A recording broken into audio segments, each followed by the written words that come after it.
relay. Ini relay. Ini namanya relay ini. Tuh, ini namanya relay. Relay ataupun PTC ya. PTC. Ini fungsinya itu ya. PTC ataupun relay itu fungsinya itu untuk starting ya, starting awal gitu kan. Starting awal. Jadi starting awal, starting untuk menghidupkan kompresor ya, kompresor kulkas. Kalau nggak ada PTC ini ataupun relay ini, maka kompresor pun tidak akan bekerja ataupun tidak akan hidup ya. Kompresor tidak akan hidup. Itu namanya relay. Nah, relay ini berfungsi untuk menghidupkan ataupun starting awal saja ya. Dan dia kalau setelah panas ya, setelah relay ini panas, dia akan memutus sendiri ya. Paham ya? Dan yang kedua ya, yang kedua. Nah, yang kedua itu masih berhubungan dengan kompresor ya. Masih berhubungan dengan kompresor. Nah, yang kedua itu overload ya. Overload. Ya, paham ya? Overload itu untuk sama sebetulnya overload itu sama aja dengan fuse ya. Fuse. Jadi overload itu jika overload itu menyambung ya, maka kompresor pun akan hidup ya jika menyambung. Dan jika memutus overload itu, maka kompresor pun akan mati. Nih, namanya overload itu ini seperti ini. Ini overload dari kompresor ya. Di kompresor tuh ini overloadnya seperti ini. Jadi macam-macam, kebanyakan pada umumnya overload itu seperti ini ya, overload kompresor itu seperti ini. Jadi kebanyakan pada umumnya ya. Jadi dia fungsinya untuk pengaman juga ya, pengaman kompresor. Kalau kompresornya sudah overheat ya ataupun panas berlebihan, maka overload ini akan memutus dengan sendirinya. Jadi untuk pengaman juga ya, maka overload ini akan memutus dengan sendirinya. Kalau tidak dipasang ya, kalau misalkan kita langsungkan saja lah kalau tanpa overload, jangan ya, nggak boleh seperti itu. Kenapa nggak boleh seperti itu? Maka nanti kalau kompresornya sudah terlalu panas berlebihan ya, tidak memasang overload ya, secara di bypass, maka nanti kompresor akan terlalu berlebihan panas dan akhirnya kompresor akan jebol ya, akan terbakar dalamnya ya, kumparan kompresor akan terbakar. Itu untuk overload ya. Maka diwajibkan jangan sampai sekali-sekali jangan sampai tidak dipasang overload kalau ingin selamat kompresormu ya. Dan yang ketiga kapasitor ya. Yang ketiga kapasitor. Kapasitor itu sebetulnya sama fungsinya dengan relay ataupun PTC ya, kapasitor itu. Ini yang namanya kapasitor ini seperti ini. Nah, ini kapasitor ya. Jadi kapasitor ini fungsinya starting ya. Starting kalau kebanyakan dua pintu yang menggunakan kapasitor ya. Kebanyakan dua pintu menggunakan kapasitor karena dua pintu harus membatanya, tekanannya harus lebih kencang ya, tekanan awalnya, start awalnya harus lebih kencang. Itu makanya kebanyakan dua pintu menggunakan kapasitor seperti ini. Sama starting juga, cuman hanya kalau kapasitor tidak memutus terus menerus ya, terus menerus itu kan untuk startingnya terus menerus, tidak seperti relay ataupun PTC. Itu untuk kapasitor ya, kapasitor. Jadi seperti ini kapasitornya. Ada yang model kapasitor itu ada yang kotak ya, kotak seperti ini, ada juga yang kayak gelas ya, kayak gelas, jadi persegi ya, namanya persegi ya. Kayak gelas gitu kan, ini kayak gini. Itu kapasitor ada dua macam gitu kan ya, ada dua macam seperti ini yang bulat dan yang kotaknya seperti ini. Nah ya, itu yang kotaknya fungsinya sama juga kok. Kapasitor seperti ini walaupun dibolak-balik ya, itu tidak masuk. Kalau arus DC tidak boleh ya gitu. Ini namanya kapasitor untuk startingnya, untuk starting. Jadi walaupun dibolak-balik karena arus AC itu kan harus bolak-balik ya, harus bolak-balik, mau ke sini juga boleh, mau ke sini juga boleh gitu ya, boleh. Itu mau dibalik-balik juga nggak apa-apa. Itu untuk kapasitornya. Itu jadi untuk kapasitor sudah dibahas ya gitu ya. Dan untuk sekarang untuk timer. Nah ya, timer. Kalau untuk timer ya, fungsinya timer itu nih. Jadi timer itu seperti ini nih. Nah, ini timer namanya ya, timer. Jadi fungsinya itu untuk menghidupkan kompresor secara bergantian ya. Itu secara bergantian fungsinya. Jadi kalau misalkan timer itu menunjukkan ke, kan timer itu kan ada 13 dan 14 ya. Tipenya ada tipe 13 dan 14. Kalau misalkan kita contohnya aja kita pakai timer 13 misalkan ya, atau 14, 13 aja ya. 13 aja. Sebetulnya sama aja cara kerjanya sih ya, sama aja cara kerjanya. Untuk timer 13 dan 14 sama aja cara kerjanya, cuman beda jalur saja. Ya, fungsinya itu untuk menghidupkan kompresor ya, fungsinya. Jadi bergantian. Kalau menunjukkan ketiga berarti dia masuknya ke kompresor ya. maka kompresor akan hidup. Ini kompresor, kompresor, maka kompresor akan hidup ya. Setelah berapa jam dia akan berputar dan dia akan kembali ke pencairan ya, seperti ini pencairan. Nah, kalau udah seperti ini maka kompresor tidak akan bekerja ataupun mati sendiri ya. Kompresor akan mati sendiri dan pencairan pun akan dilakukan ya. Itu makanya kalau kulkas 2 pintu itu kan tidak ada pembekuan es di luar ya kan, tidak ada pembekuan es. Itu fungsinya ya. Itu jadi semuanya bergantian. Ini kalau ke heater itu dia kalau menunjukkan ke heater dia hanya perkiraan hanya 15 menit ya. Untuk pencairan hanya 15 menit, nanti dia balik lagi ke kompresor. Gitu, balik lagi ke kompresor ya. Nanti kompresor akan bekerja lagi untuk mendinginkan. Itu untuk itu fungsi dari timer ya. Fungsi dari timer ya. Paham ya? Nah, sekarang kompresor. Kompresor kita bagian bawah dulu ya. Kita harus tahu bagian bawah ya, bagian bawah kulkas. Sampai ke atas kita nanti bahas sampai ke atas ya. Sekarang bagian kompresor ya. Kompresor fungsinya untuk apa coba? Nah, kalau kompresor itu fungsinya untuk, sebetulnya kompresor itu untuk memompa ya, memompa sirkulasi freon, memompa freon ya, jalannya freon. Jadi si freon itu didorong ya kan, menuju ke kondensor dan masuk lagi ke filter, masuk lagi ke kapiler ya kan, dan setelah itu masuk ke evap. Nah, di evap itu dia dingin. Freon itu begitu sirkulasinya, dipompa oleh kompresor.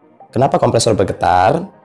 Karena kompresor itu memompa ya, dalamnya itu yang memompa, terus mendorong si freon ya menuju ke evap, ya kan?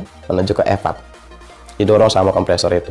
Jadi pompa lah sebetulnya ya, pompa ya, sama aja lah seperti pompa air gitu kan ya, pompa air. Jadi kita mendorong, narik lagi, mendorong, narik lagi, mendorong, narik lagi gitu kan.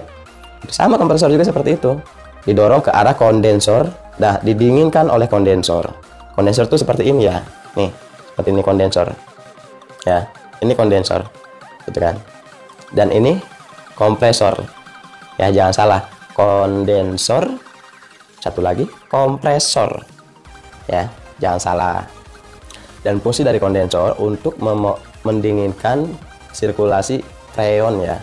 Freon itu kan kalau sudah ada di kompresor maka dia akan panas dan didinginkan, disemburkan oleh kompresor menuju ke kondensor, dan di kondensor itu akan didinginkan ya kan. Jadi untuk pendinginan lah, mendinginkan ya kondensor itu ya. Lebih banyak kondensor maka akan lebih dingin lagi nanti si freonnya ataupun kulkasnya ya kan. Dan sekarang kita membahas fuse ya, fuse dari dalam evaporator. Di situ ada fuse ya, fuse. Jadi fuse itu ya untuk sebetulnya untuk pengaman juga sama ya, fuse itu. Fuse untuk pengaman ya. Kalau misalkan evaporatornya maksudnya heaternya terlalu panas ya kan, maka nanti akan fuse itu akan memutus ya. Fuse itu akan memutus dengan sendirinya. Kalau nggak memutus, kalau misalkan tanpa fuse ya kan, maka nanti ruangan akan meleleh karena terlalu panasnya heater ya. Itu fungsinya untuk fuse. Fuse itu seperti ini nih ya.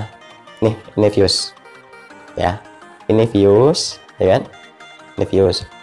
Sekarang kita membahas heater. Nah, untuk heater ya kan, untuk mencairkan pembekuan es itu. Kalau misalkan itu tentunya di kulkas 2 pintu ya. Tentunya di kulkas 2 pintu. Untuk pembekuan es, tentunya di kulkas 2 pintu. Nah, kalau sudah ada pembekuan es ya, sudah rapat pembekuan es ya kan, maka heater seperti ini ya kan, heater ini akan memanas ya kan, akan memanas. Jadi untuk pencairan ya, untuk mencairkan, heater ini untuk pemanas ya.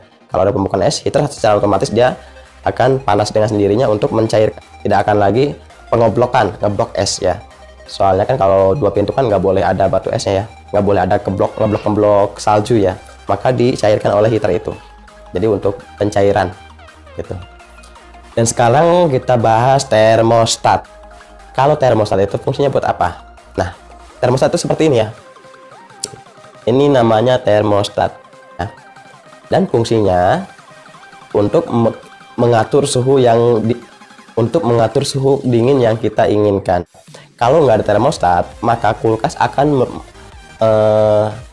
akan bekerja terus ya, tidak ada pencairan. Jadi kompresor itu akan terus bekerja tanpa adanya istirahat, ya kan? Itu untuk fungsinya termostat.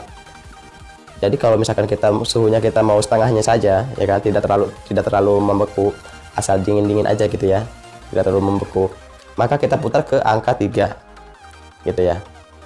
Kita putar ke angka 3. Dan kita kalau misalkan pengen cepat ya pembekuan esnya, maka kita putarkan full saja termostat itu. Ya, termostat itu seperti ini ya, jangan lupa ya. Seperti ini termostat itu. Kita putar saja ke full ataupun ke 5, ke angka 5. Biasanya angka 5 itu angka full ya untuk pendinginan. Kalau termostat itu memutus ya, maka keseluruhan akan mati dengan sendirinya, terkecuali lampu ya, relay, semua timer ya, kompresor, semua akan mati jika termostat memutus. Nah, sekarang kita bahas bimetal.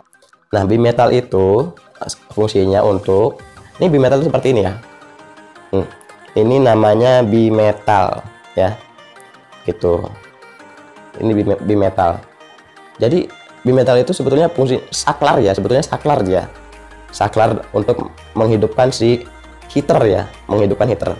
Jadi kalau misalkan bimetal itu sudah on ya, sudah tertutupi salju, maka secara otomatis bimetal itu akan on, akan menyambung. Heater akan memanas ya.